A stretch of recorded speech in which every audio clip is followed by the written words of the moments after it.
Venezuela is a country full of culture and unparalleled idiosyncrasy, admired not only by its people but also by everyone who visits it.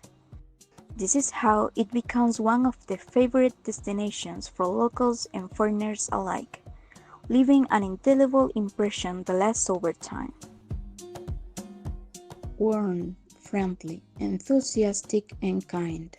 This is how to describe the human quality of its people, who are always available and diligent to give by grace what has been given to them in the DNA of their roots. Compassionate, with too much to give and offer, especially of their culture and history. In Puerto Cabello, a cordial city of Venezuela, little piece of heaven, and of great historical value, stands a fortress called Fortin Solano, a true architectural jewel encapsulated in time, dating back from the 18th century, witness of innumerable gallant actions, and by its ancient walls, the echo of the past can be felt.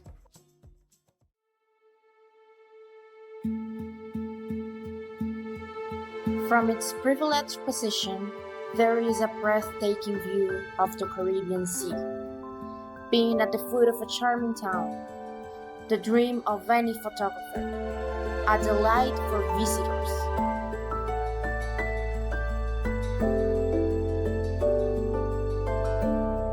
El Fortín manifests a rich historical, architectural, and cultural tapestry of Venezuela. It is connecting with history in an educational and deeply inspiring way.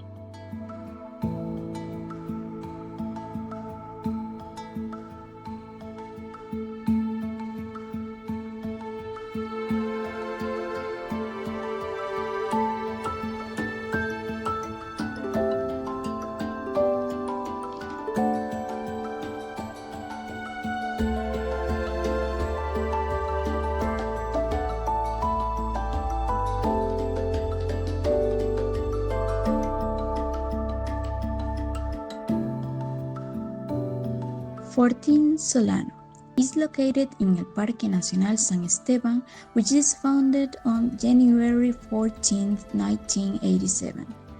It covers 4 municipalities of the state of Carabobo, which are San Diego, Guacara, Naguanagua, and culminates in the little piece of heaven known as Puerto Cabello.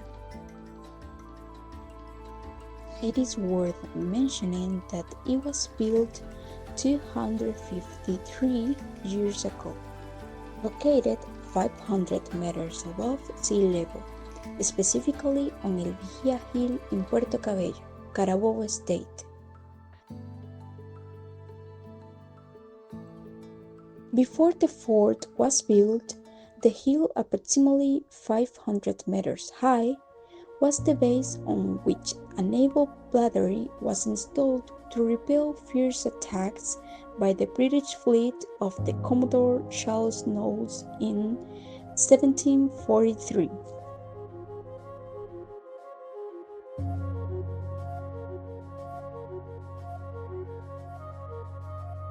The main objective of this structure was to provide protection to the Costa Porteña from possible attacks by pirate ships.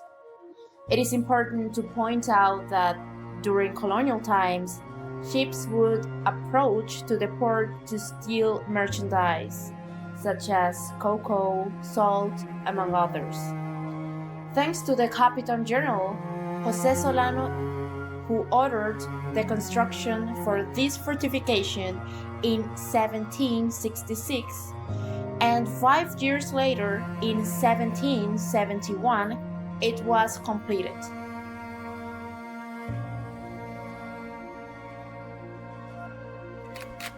It is worth mentioning that this building was the last Spanish infrastructure to be built in Venezuela.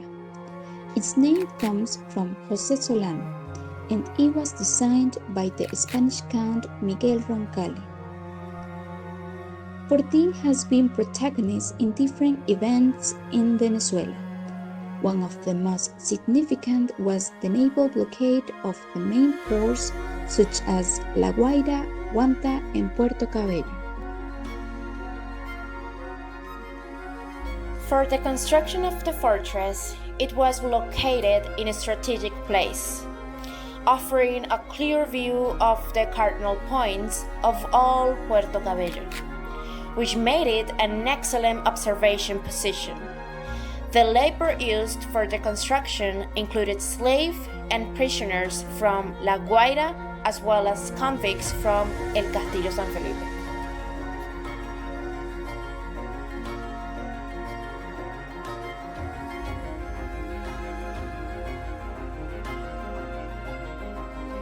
It is currently one of the most important historical tourist sites in Puerto Cabello, which has a guide who tours the walls and tells every detail and information about its history and architecture.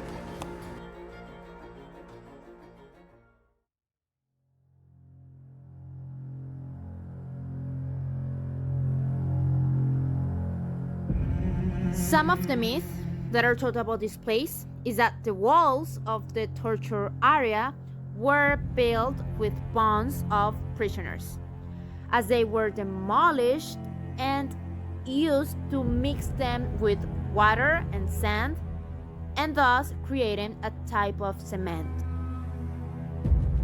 It is also rumored that a nun used to go upstairs to do charity work, only to be abused.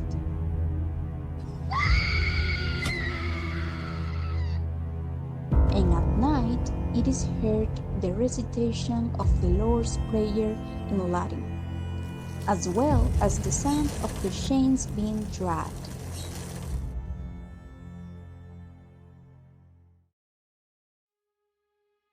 Like all military infrastructure, El Fortín had an artillery zone, where two small cannons were located, and the most powerful 175mm cannon, known as El Burro Negro, currently located at El Fuerte Tiuna, Caracas, Capital District, which at the time was nicknamed El Abortador, because its roar was so loud that those women who were pregnant close to the hill, El Vigía, suffered immediate abortion.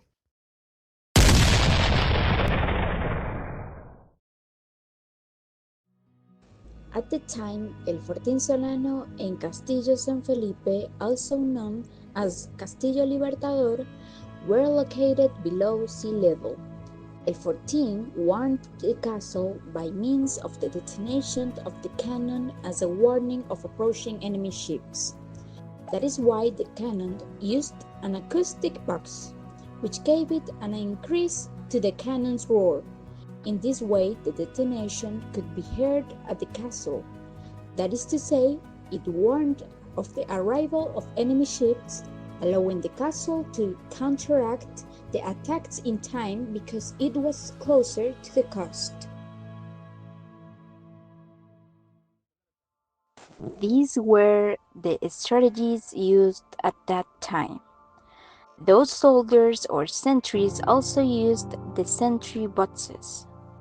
In these towers stood a sentinel who warned "Ship inside," so that the artillerymen could detonate the cannon. To make sure that they really heard it, they had a signal. If it was daytime, they waved a flag. And if it was nighttime, they used 2 torches. In the case of not being heard and not seeing the signal with the flag, a new explosion occurred.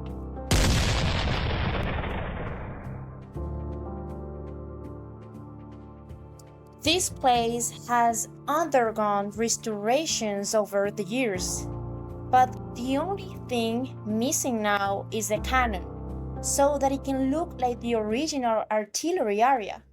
The cannon was taken to the Fuerte Tiuna for safekeeping after the naval blockade in 1906.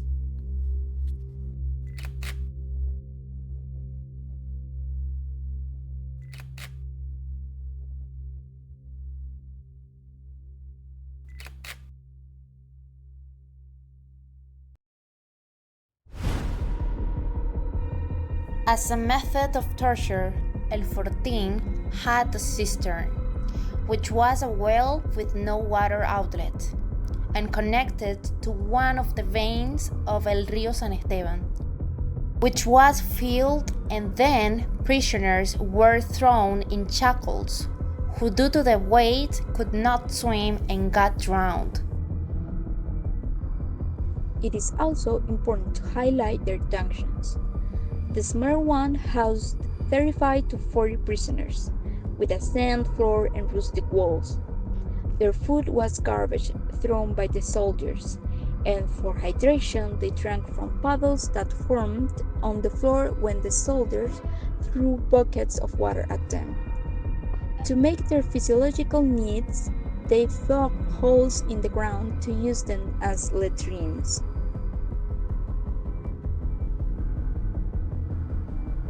In this same function, there is a small window from which fresh air comes out, being the only place in the dungeon where the prisoners could inhale fresh air. This led them to fight for the place. Besides, in this place they slept, ate, and lived, while the larger one housed 60 to 70 prisoners. It is currently closed. In the walls of the artillery area, there are some holes, which are cannonballs, impacts caused by an event in Puerto Cabello, known as the naval blockade in 1902, due to the debt that our country had with the Europeans. This debt was established in a total of 350 million bolivars, since these countries invested in railroads, some of which are still in existence today. European countries such as Germany, England, France, Italy, Holland, Belgium, among others, blocked the three most important ports of the country, in this case Guanta, La Guaira, and Puerto Cabello. At that time, Venezuela was governed by Cipriano Castro. No goods were coming in or out. Two German ships and an equal number of English ships blockaded the coast of Puerto Cabello. One of the soldiers in charge of operating the cannon decided to fire with the intention of scaring away those vessels that were anchored off the coast. However, they played with fire and it backfired on them. The crew members of the vessels decided to fire back because they assumed it was an attack on their ships. And this is how Fortin Solano was affected, and the cannons located in the artillery area were dismantled. Thanks to the United States of America, which was the mediator, it was possible to reduce the debt to 50 million bolivars, which they had to pay for 1 year, but with 30% of the merchandise that was entered customs, being able to pay it at that time.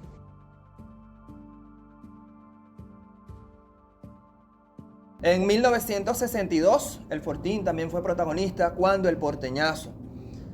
El 2 de junio de 1962, el porteñazo fue en contra del gobierno de Rómulo Betancourt. Fue una sublevación militar o un alzamiento cívico-militar. Militares y civiles no estaban de acuerdo con el pacto de punto fijo. Recordemos que el pacto de punto fijo era simplemente mandar 5 años AD, 5 años COPEI, prácticamente vienen siendo los mismos partidos, y no dejaban que partidos comunistas que se estaban formando participaran en algunas elecciones.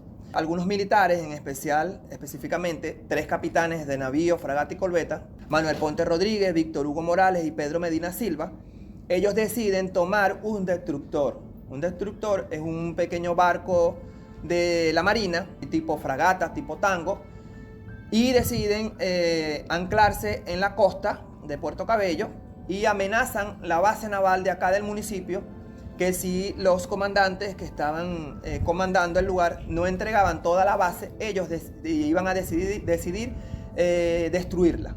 Entonces, ¿qué más quedó? Entregar a la base naval todos los pelotones o todos los militares que estaban allí, quedan bajo el mando de esos capitanes ya nombrados, que fueron influenciados por cubanos. Recordemos que los cubanos vienen siendo los pioneros del comunismo. Entonces ellos, al ser influenciados por esos cubanos, deciden hacer todo este alzamiento cívico, originando un desastre completamente en el municipio, 700 heridos, 400 decesos, exactamente, es las cifras conseguidas por internet, pero algunos libros vivientes que han venido a visitar nuestro municipio y nuestro Fortín Solano, ellos dicen que la cifra pudo haber sido hasta más de 1.200 muertos, ya que en el lugar, acá en Puerto Cabello, cuando estaban edificando algunas construcciones, consiguieron algunas fosas comunes, tanto a orillas de playas y por acá cerca del Fortín Solano, específicamente donde se encuentra actualmente el mercado municipal. There is a very relevant photo in this incident, the one of the priest Luis Maria Padilla holding a soldier. This photo was the winner of the Pulitzer Prize award to photographer Héctor Rondón Lovera, who the following year received the award in the United States of America. He is the only Venezuelan photographer who won such a prestigious award.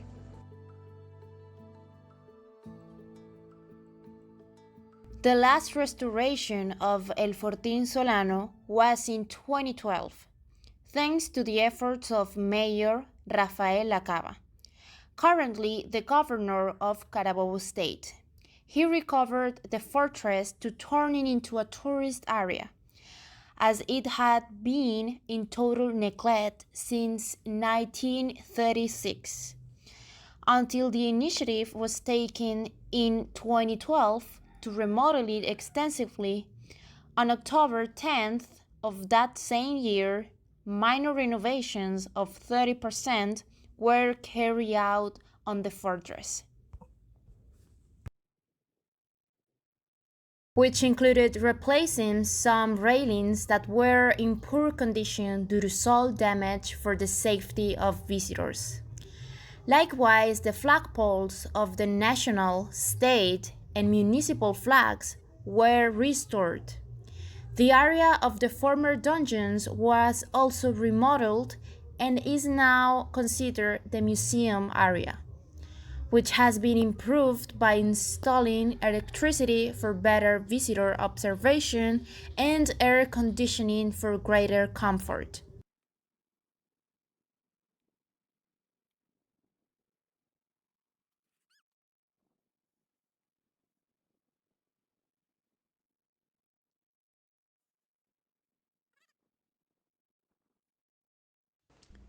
Fortin Solano is more than a mere collection of walls and cannons. It is a living testimony of our history, a place where we can connect with our roots and feel pride in our past. A visit to it is a journey through time that invites us to reflect on who we are and whence we came. The silence of these walls is shouting its history,